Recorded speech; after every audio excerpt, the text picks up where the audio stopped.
하시니와 보혜사 곧 아버지께서 내 이름으로 보내실 성령 그가 너에게 모든 것을 가르치고 내가 너에게 말한 모든 것을 생각나게 하리라.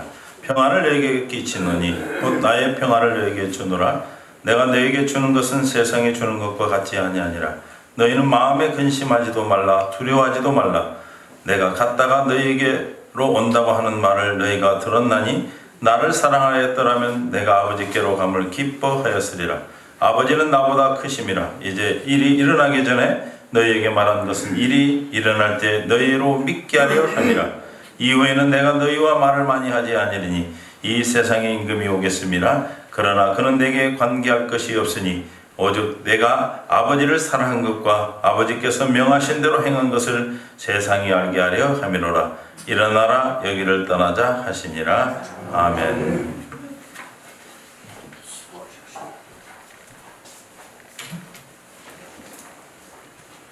할렐루야. 반갑습니다. 오늘 본문을 지금 성경 봉독을 하셨습니다. 이 말씀 중심에서 여러분들과 함께 은혜를 나누고자 하는 말씀은 보혜사의 사역이라고 하는 주제로 말씀드리겠습니다. 함께 마음은 열어놓으시고 은혜하는 시간 되시길 주님의 이름으로 부탁드립니다. 다시 한번 기도합니다. 존귀하신 아버지 하나님, 하나님의 은혜 가운데 한중노예를 사랑하셔서 오늘은 이렇게 하나님 양문교회에서 목사님들을 부부 앞에 모여 하나님께 예배를 드리는 중에 있습니다. 사랑하신 아버지 하나님, 저희들의 예배를 기뻐 받아 주시옵소서. 불초한 종 섰습니다. 하나님, 말씀을 대하고자 부족한 종 섰사오니 부족한 종은 십자가 뒤에 감춰지게 하시고 오직 주님의 뜻만 바로 전할 수 있는 이 시간이 되게 해 주시옵소서. 감사합니다. 모든 순서를 주님께 의탁하며 예수님의 이름으로 기도하옵나이다. 아멘. 여러분들과 함께 은혜를 나누고자 하는 말씀은 함께 봉독한 말씀을 중심해서 보혜사의 사역이라고 하는 주제입니다. 그렇습니다. 오늘 본문에 보시면 예수님께서는 성령 말기에 사랑하는 제자들에게 교훈하신 보혜사의 사역에 대해서 말씀하셨습니다. 여기 보혜사라고 하는 명사가 성경 어디서나 쉽게 접촉할 수 있는 명사는 아닙니다.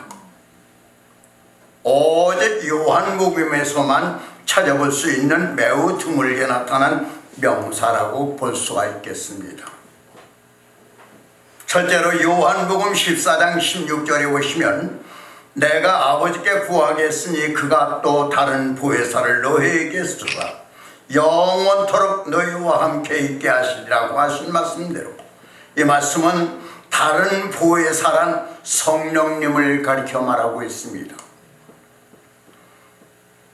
둘째로 요한복음 14장 26절에 보시면 보혜사 곧 아버지께서 내 이름으로 보내실 성령 그가 너에게 모든 것을 가르치고 내가 너에게 말한 모든 것을 생각나게 하시라고 하신 말씀은 무슨 말씀인 거니? 예수님께서 일제의 사도들에게 직접 가르친 말씀이 생각나게 하신 말씀이라고 하는 것입니다. 그렇습니다. 세 번째 요한복음 15장 26절에 보시면 내가 아버지께로부터 너에게 보낼 보혜사 곧 아버지께로부터 나오는 진리의 성령이 오실 때에 그가 나를 증언하실 것이요 라고 하는 말씀이 있습니다. 이 말씀 무슨 말이냐면은 진리의 성령이 오실 때에 그가 나를 증거할 것이니라. 나를 누구요? 예수님을 가르쳐 말합니다. 예수님을 증거할 것이라고 합니다. 성령이 아니고서는 주라 신할 수가 없다고 성경은 말하고 있습니다. 네 번째 요한복음 16장 17절에 보시면 제자 중에서 서로 말하되 우리에게 말씀하신 바 조금 있으면 나를 보지 못하겠고 또 조금 있으면 나를 보리라 하시며 또 내가 아버지께로 감이라고 하신 것이 무슨 말씀이냐는 것이냐면은 여기서 조금 있으면 못 본다고 하는 말씀은 무슨 말이냐면은 예수님께서 십자가의 죽으심을 가리킨 말씀이었고, 조금 있으면 다시 본다고 하는 말씀은 무슨 말이냐면은 예수님의 부활과 동시에 오순절 마가의 다락방에서 성령을 통해서 영적으로 보여진다고 하는 말씀을 보여주고 있습니다. 그렇습니다. 이와 같이 보혜사라고 하는 명사는 성경에 드물게 기록되어 있으나 우리 그리스도인들에게 있어서는 영적인 차원에서 불가분리의 관계를 가지고 있는 매우 존귀한 실존이라고 하는데 주목할 필요가 있다고 봐야 될 것입니다. 그렇습니다. 오늘 보면 다시 한번 요한복음 14장 16절에 보시면 내가 아버지께 구하겠으니 그가 또 다른 보혜사를 너희에게 주사 영원토록 너희와 함께 있게 하실 것이니라고 말씀을 해줬습니다. 그렇습니다. 여기서 보혜사는 우리 그리스도인들에게 함께 하시는 분으로서 첫째로 시간적으로 영원함을 가리켜 말합니다. 현세와 미래를 가리켜 말합니다.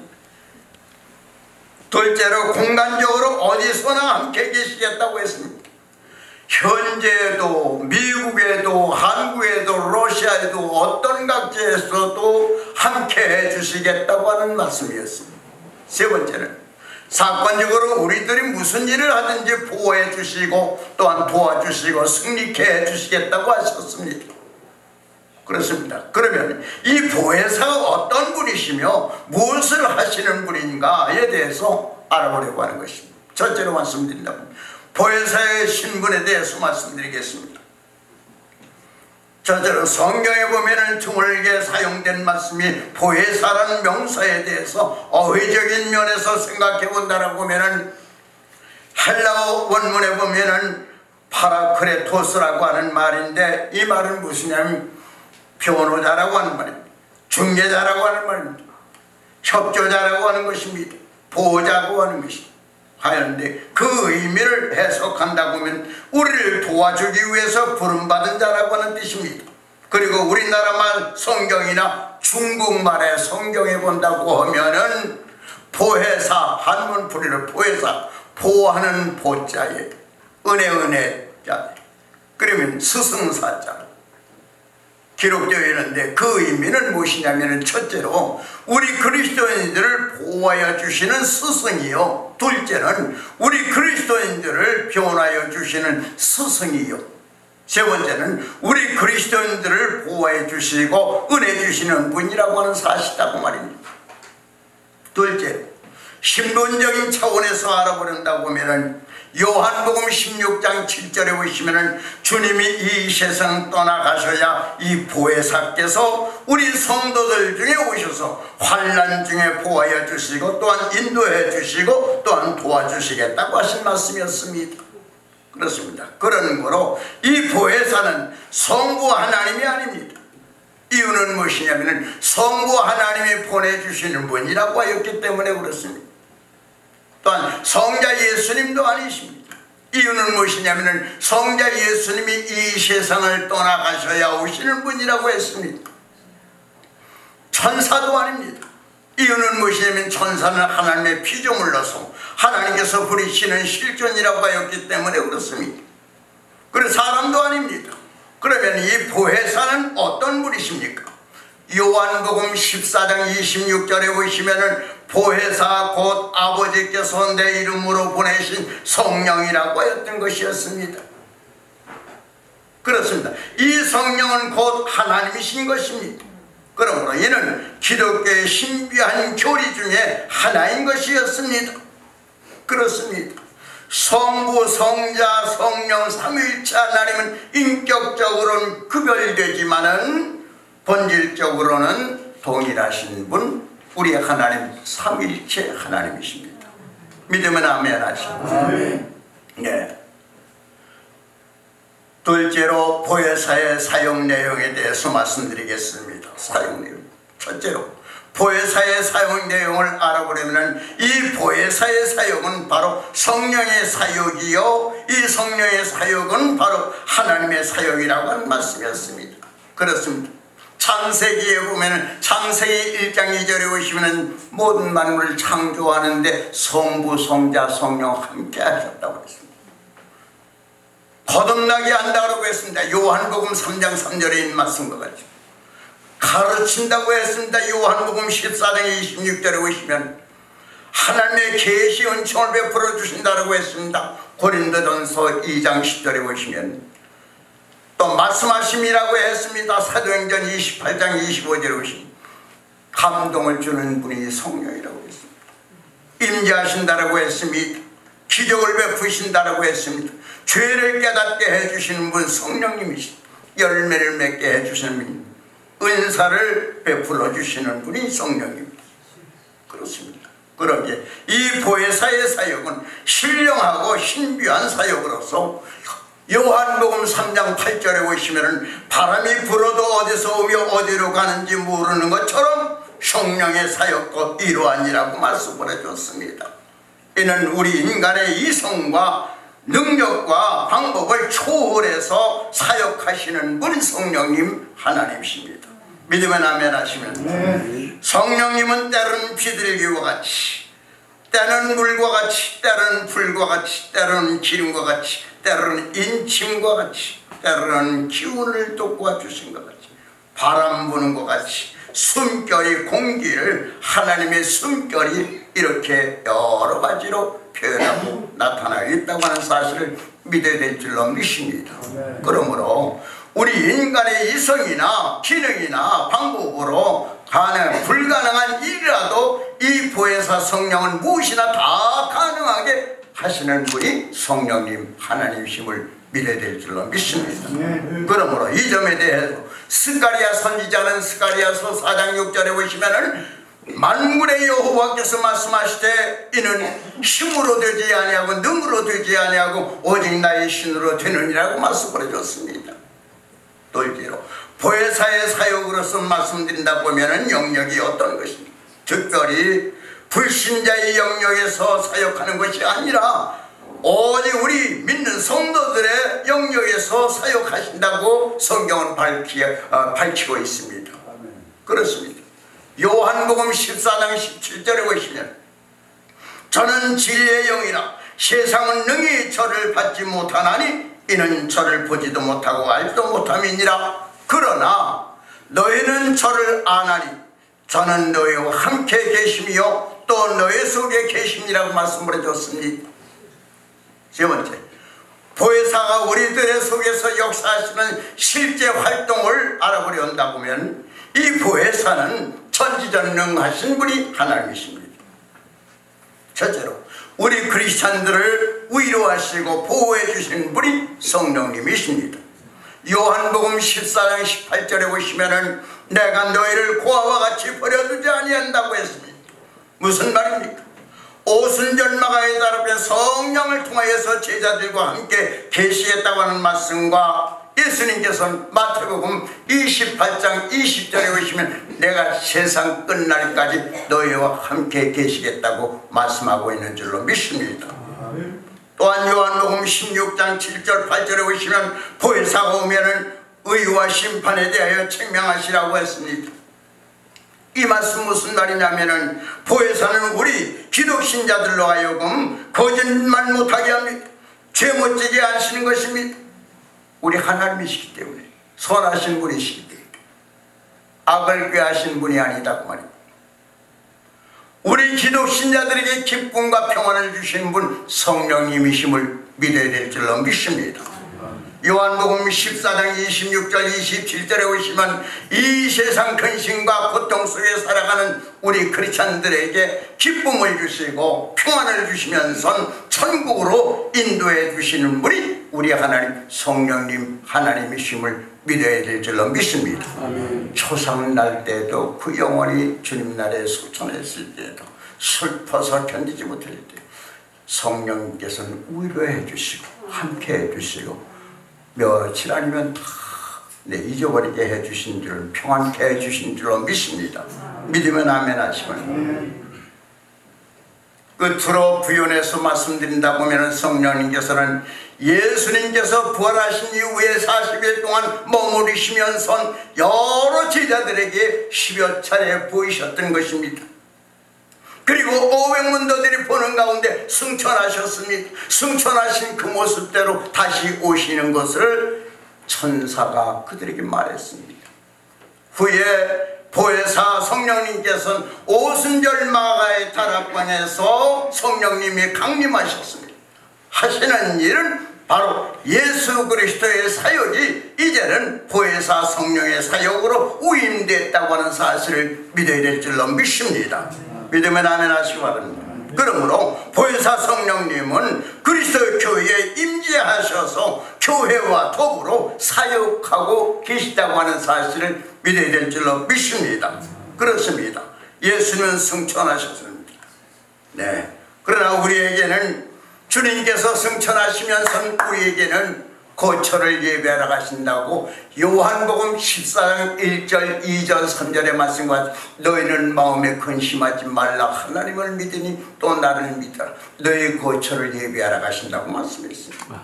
우리의 영구적인 고초는 이 세상이 아니라 고린도후서 5장 1절에 대한 말씀을 보면은 육신의 장막이 무너지면은 하나님께서 지으신 집 하늘나라에 집이 있다고 했습니다. 믿으면 아멘. 아멘. 또한 기도의 응답을 주시기 위해서 승천하시고 또한 우리 마음속에 성령님이 임재하기 위해서 주님께서 떠나신다. 그렇습니다. 성령님의 역사는 구약시대에도 역사하셨지만 특히 신약시대의 역사는 특이해서 오순절의 성령님 임재는 더욱 풍성하여서 그 교회를 근거로 해서 일하고 계시다고 하는 사실을 믿어야 될 줄로 믿습니다. 믿으면 아멘. 아멘. 여러분들 늘 제가 말씀드린 창세 이후에 오늘날까지 쭉 역사를 본다라고 보면 아담 때는 양심 시대라고 했습니다. 아브람 때는 언약 시대입니다. 모세 시대는 율법 시대입니다. 쭉 내려서 지금은 은혜 시대. 은혜 시대가 지나면서 지금은 혼란 시대입니다. 머지않아서 주님께서는 오실 것입니다. 아주 이 지상이 지금 급합니다. 통일이 빨리 되어야 저 이북에 있는 믿지 않는 백성들을 구원하기 위해서 하나님께서는 일하시는 작업이 아주 급하다고 하는 사실을 믿어야 될 줄로 믿습니다. 이 환란 시대가 지난다고 하면 주님이 재림하실 것입니다. 주님 재림하신다고 했을 땐 죄인과 상관없이 의인을 불러 나오신다고 하는 사실을 믿고 우리는 열심히 사역을 일을 해야 될 줄로 믿습니다. 아멘. 믿으면 아멘. 아멘. 결론적으로 말씀드린다고 하면 끝으로 이 부에서는 어떤 신자들과 항상 함께 계시느냐, 첫째로 겸손한 신자들과 항상 함께 계시겠다고 말씀을 드렸습니다. 둘째로 순종하는 성도들과 함께 해주시겠다고 했습니다. 세 번째는 회개하고 기도하는 신자들과 항상 함께 해주시겠다고 했습니다. 끝으로 네 번째는 하나님 뜻대로 사역하는 성도들과 함께 계시겠다고 했습니다. 믿으면 아멘 하시기 바랍니다. 그래서 우리는 성령님의 각자 여러분들에게 함께 임재하셔서 하나님의 뜻을 받들어 가지고 사역하는 우리 교육자, 우리 목사님들이 되신 것을 감사해야 될 줄로 믿습니다. 땅끝까지 내 증인이 되게 해달라고 하신 것이 주님께서 우리에게 분부해 주신 말씀인 줄로 믿습니다. 그 사명을 잘 부여잡고 일하는 우리 목사님들이 되시길 주님의 이름으로 축원합니다. 고맙습니다. 하나님 불추한 종 하나님의 말씀을 경험하여 사서 잘못 전한 것 있으면 제하여 주시옵시고 바로 전한 것 있으면 우리 신비에 새겨져서 오직 하나님의 뜻대로 사는 귀한 하나님 주님의 귀한 용들 다 되게 해 주시옵소서. 모든 것 주님께 의탁하며 예수님의 이름으로 기도하옵나이다. 아멘. 네. 찬송가 1장을 부르겠습니다. 찬송하세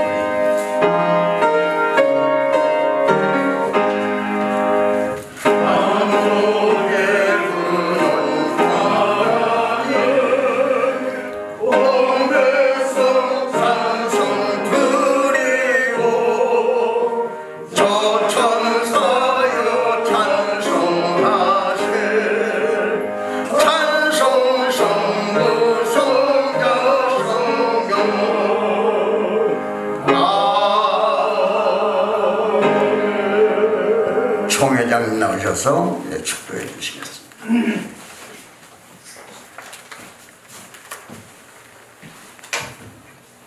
지금은 우리 주 예수 그리스도의 은혜와 거룩하신 하나님 아버지의 극진하신 사랑과 성령님의 감화감동 교통하시는 주님의 은혜와 은총과 축복이 오늘 귀한 말씀 보혜자 성령의 사역을 힘입어 하나님의 거룩한 사역에 힘쓰기를 사모하는 사랑하는 주의 종들 심령 우회와 우리 한중 노예와 지교회 우회, 특별히 오늘 노예 장소를 제공한 이제 양문교회 우회 이제로부터 영원 무궁토록 함께 있을지어다.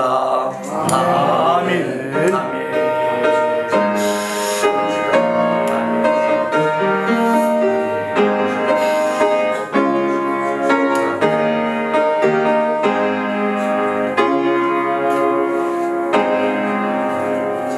주님께서 성찬 예식을 행할 때가 6월절이었습니다. 그 시제를 살펴보면 이 본문 안에 구약시대, 또 예수님이 행하였던 신약시대, 또한 내세에 대해서 기록이 되어져 있습니다. 목사님을 목회하면서 30년을 목회한다고 가정하고 1년에 4번씩 성찬식을 하면 몇 번이겠습니까? 120번이요. 40년을 하면 160번 설교해야 돼요. 가만히 생각해보면 거의 100번은 설교가 가더라고. 무슨 설교를요? 이 성찬에 관한 설교를. 그런데 그 많은 설교 가운데 같은 설교를 120번 해도 돼요. 어느 분이 그런 말씀 하시죠. 어느 교회 갔더니 성도들이 아주 목사님만 오면은 이 다른 것에는 하나가 안 되는데 목사님을 쫓아내는 데는 하나가 되는 거예요. 타락이 잘 되는 거예요. 그래야 목사님 새로 오시면 한 몇 달 있으면 쫓아낼 궁리를 하는 거예요. 그 어느 목사님이 그 교회를 가시고 다른 게 아니고 남대문에 가면 그 상동교회가 있어요. 하나로 빌딩에 하나로 백화점 그 백화점이 상동교회입니다. 상동교회 백설명 목사님입니다. 그분이 거기에 보면 그쪽에서 개척교회를 할 때 처음에 다른 교회로 이렇게 가셨대요. 갔더니 장로들이 탁 맞고 서서 못 오게 하더래. 오늘 전도사님 필요 없대. 목사님이 하신대. 그러니까 이분이 보통 배짱이 아니에요. 내가 하나님 보내서 하지 당신들 오라 해서 장로들 오라 해서가 아니다. 나는 하나님이 보냈으니까 하나님이 가라고 하면 당신들이 가라지 않아도 갈 것이다. 그러니 나한테 좀 가오라가 하지 마라.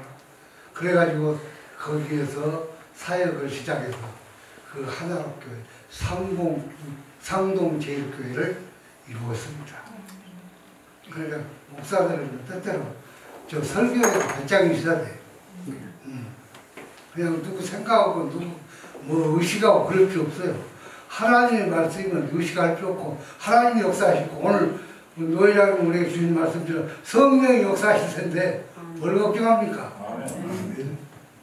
오늘 그 이야기가 아니고 이 구약시대의 6월절 사건을 다루고 있습니다. 우리가 잘 아는 대로 6월절 사건은 예수님에 대해서 예표입니다. 모형의 사건입니다. 그런데 6월절에는 중요한 사건이죠. 그 양을 잡아서 피를 문 설주와 임방에 바르고 그 안에 거해야 된다. 그럼 그게 다냐? 양을 잡아서 양고기를 먹어야 되는 거예요. 그 두 가지 사건이 반드시 이루어져야 했던 것입니다. 오늘 우리가 성찬식과 뭔가 일맥상통하잖아요. 우리가 예수님의 피를 먹고 살을 먹는 이 사실이 구약시대에 이미 있었다는 거예요. 주어졌다는 거예요. 6월 전에 피만 바른다고 해서 구원받는 거 아니에요. 가정에 봅시다. 나는 그 쓸데없는 가정을 잘하는데 뭐냐 하면 어떤 사람이 배탈이 났어. 그러니까 지금 문 인방과 설주에 피를 발랐어. 그리고 그 안에 머물러 있었어.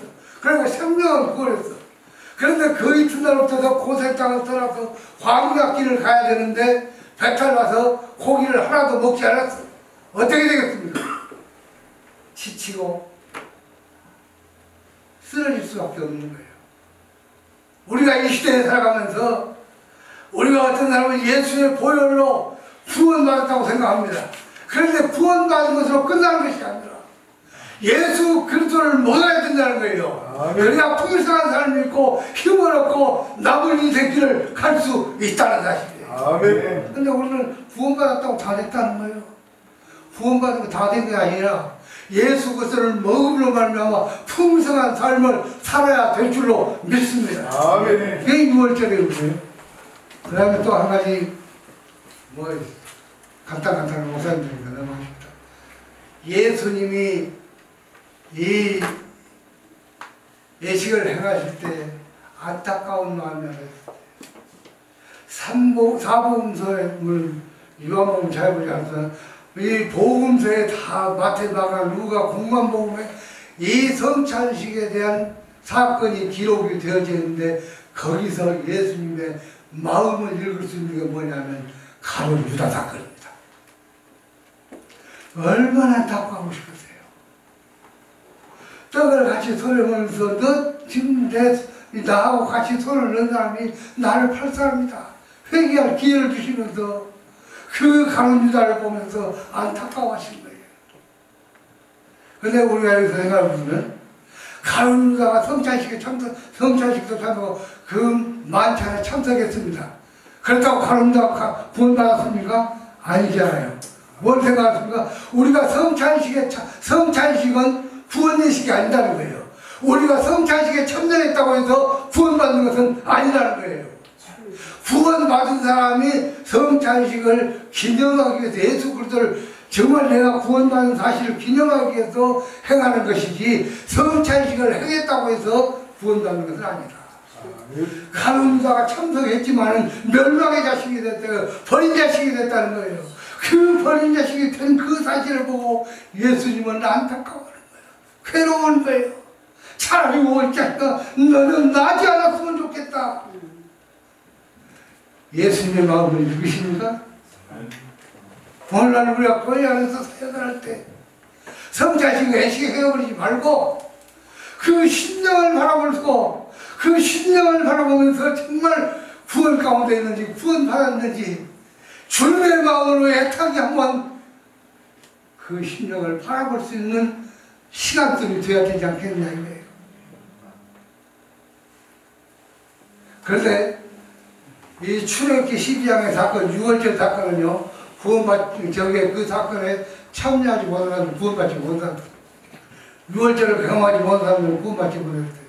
그런데 신약의 사건은 성찬식에 참여했어도 불구하고 가짜가 있었다는 거예요. 멸망의 자식이 있어요. 그런데요, 또 한 가지 중요한 건 내가 말씀드리고 끝내야 돼. 29절을 우리가 다 같이 읽읍시다.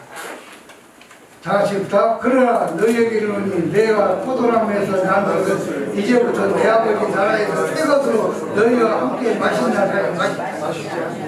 여러분, 우리 주님이 죄를 마셔서 다시금 이 세상에 있는 것으로 아니라 이 세상의 포도가 아니라 하나님께서 주신 그 하늘나라에서 영원한 것으로 성찬식을 행하시겠다는 거예요. 그 때가 있다는 거예요. 그러니까 우리는 지금 현재 성찬식을 포도주 먹고 떡을 마시고 하는 것은 뭐냐? 마태가 뭐하죠? 시식행사예요. 시식행사는 뭐예요? 맛만 보고 이 다음에 많이 사다 집에 가서 배부르게 온 식구와 더불어 먹으라는 거예요. 그러니까 오늘 우리가 해나가는 이 식은 하나의 장차 우리 주님 앞에서도 정말로 주님의 재능을 있어서 행하실 그 원대한 성찬식에 참여할 자들인데 그 참여를 바라보면서 오늘 시식행사하는 거예요. 그 시식행사하면서 배부르고 좋다고 다 구원받았다고 아니에요. 이 세상에는 가룟 유다처럼 가짜치가 있지만은 우리 주님이 재림하셔서 행하시는 그 행사에 그 성찬식에는 가짜들은 참석할 수 없다는 사실이에요. 그러니까 분명하잖아요. 6월절에는 가짜가 없었어요. 근데 신약 시대, 우리 시대에는 가짜들도 참석해. 그래야 뭐예요? 여러분 교회는 전부 진짜들만 있고 가룟 유다가 있을 수 있어요. 그런데 우리 주님이 재림하셨을 때는 가짜는 참여할 수 없다는 거예요. 그렇지 않습니까? 그러니까 처음과 끝은 가짜가 없는데 중간 이후 교회 시대가 문제예요. 그러면 나는 그렇게 생각해봤습니다. 가룟 유다 사건을 왜 그렇게 예수님께서 안타까운 마음으로 기록하셨겠느냐? 우리가 영혼을 바라보면서 혹시 우리가 사역하는 그 사역지에서 그 심령들 가운데 가룟 유다와 같은 사람이 있다면 너희들이 안타까운 심령을 바라보면서 그들이 구원받게 만들어라는 거예요. 진짜로 만들어 놓으라는 거예요. 그래서 그 가룟 유다 사건을 기록했다고 생각이 되지, 뭐 해석에 따라서 다를 수 있겠지만, 그러나 그거 저거 다 따라서 우리는 지금 이제 시스템경사하지만 우리 주님이 세상에 다시 오셨대. 우리 주님이 재림하셔서 뭐 그때는 이 세상에 난 것이 아니라 하나의 새 것으로 그분이 지금 친히 주관하셔서 성만찬식을 할 때 우리가 참여할 수 있는 그 훌륭한 구원받은 백성들이 되었다고 하면 너무나도 감격스러운 거 아니에요? 그날을 기다리면서 우리는 감사해야 될 줄로 믿습니다. 그래서 이게 찬송을 달리하라고 해요. 찬송하자.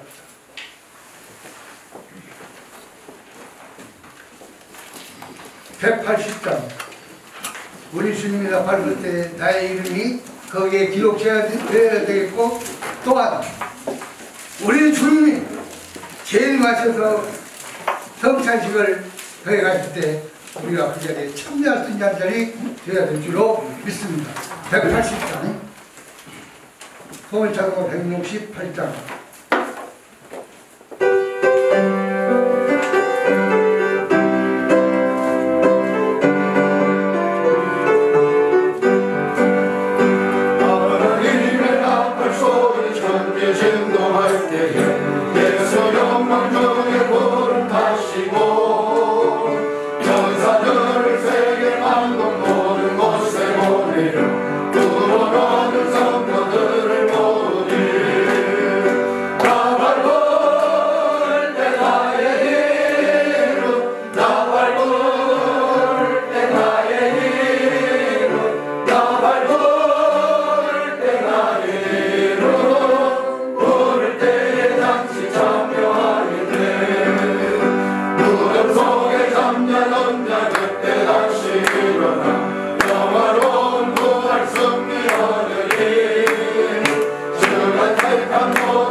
베푸시는 그 잔치자리에 참여할 수 있는 자가 된 것을 감사하십시다. 찬양하십시다. 아멘. 이 시간 떡을 가지고 다 축사하시고 있는데 축사하시고 나오십시오.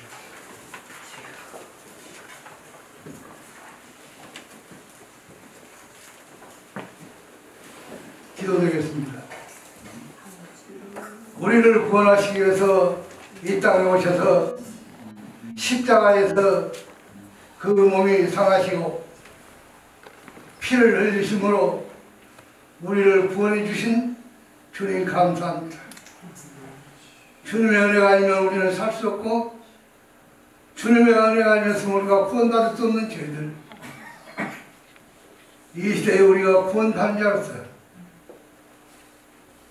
하나님의 백성의 대열에 서게 하심을 감사하며, 주님 지키신 몸과 상하신 몸과 흘리신 피를 기념하여 오늘 이 예식을 행하오니, 이 예식을 참여하는 모든 자들이 주님 오셔서 재림하셔서 행하시는 그 잔치자리에 다 참여할 수 있는 복을 주시옵소서. 아멘. 믿사옵고 예수님의 이름으로 기도하옵나이다. 아멘.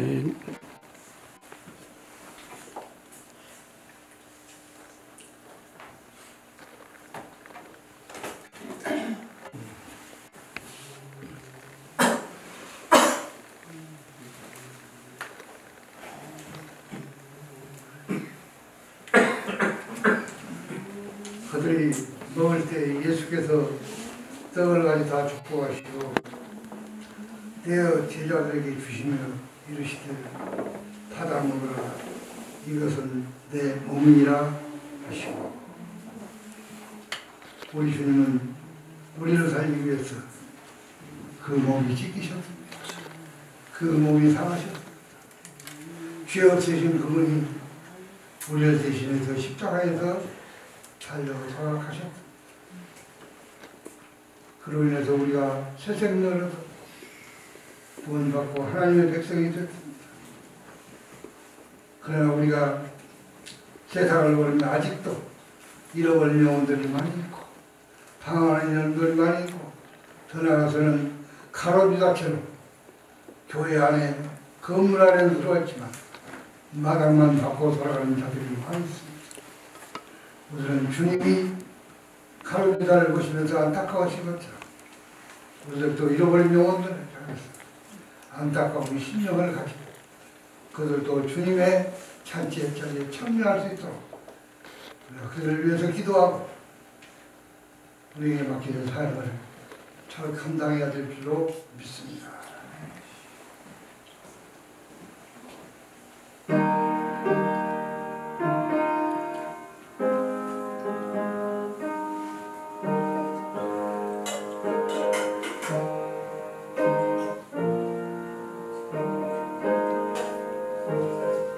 하늘까지 다 축사하시고 기도하십니다. 피 흘리며 쓴즉 사함이 없느니라. 예수 그리스도의 피가 너희 죄를 깨끗하게 하였느니라고 하셨습니다. 오늘 우리가 이 잔을 마심으로 주님의 피를 생각합니다.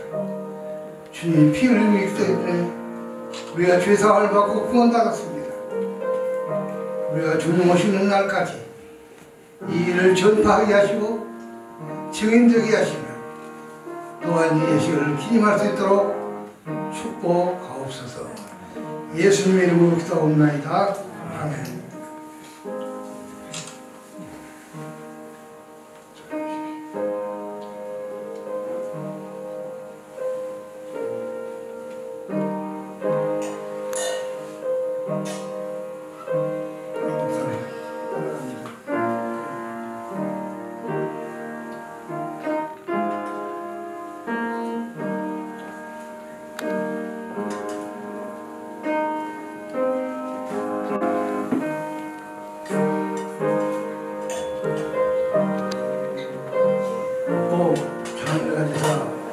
감사 기도하시고 그들에게 주시면 이르시되 너희가 다 이것을 마시라. 이것은 죄사함을 얻게 하려고 많은 사람을 위하여 흘린 바 나의 피 곧 언약의 피라. 우리를 구원하시기 위해서 죄 없으신 분이 피를 흘리셨습니다. 피를 흘렸은즉 사하며 예수의 피가 우리의 죄를 깨끗게 해줍니다. 이 예수 그리스도의 피를 생각하며 이 잔을 마실 때마다 흘리신 피를 생각하며 감사하며 기념하는 자들이 되십니다. 이것은 언약의 표현, 우리를 구원하시겠다는 언약이고 또한 우리를 아버지의 나라에서 새 것으로 함께 마시는 자리에 참여시키겠다는 언약입니다. 이 사실을 기억하면서 감사하는 자들이 되십시오.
이제는 우리 주 예수 그리스도의 은혜와 하나님 우리 아버지의 원하시는 사랑과 성령님의 감동 감화로 충만 역사 교통하시니 오늘 성찬예식에 참여할 뿐만 아니라 아버지의 나라에서 새 것으로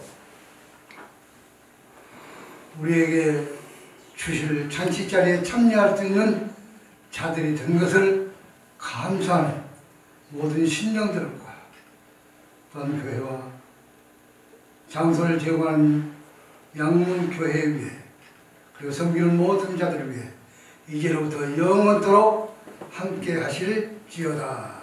아멘.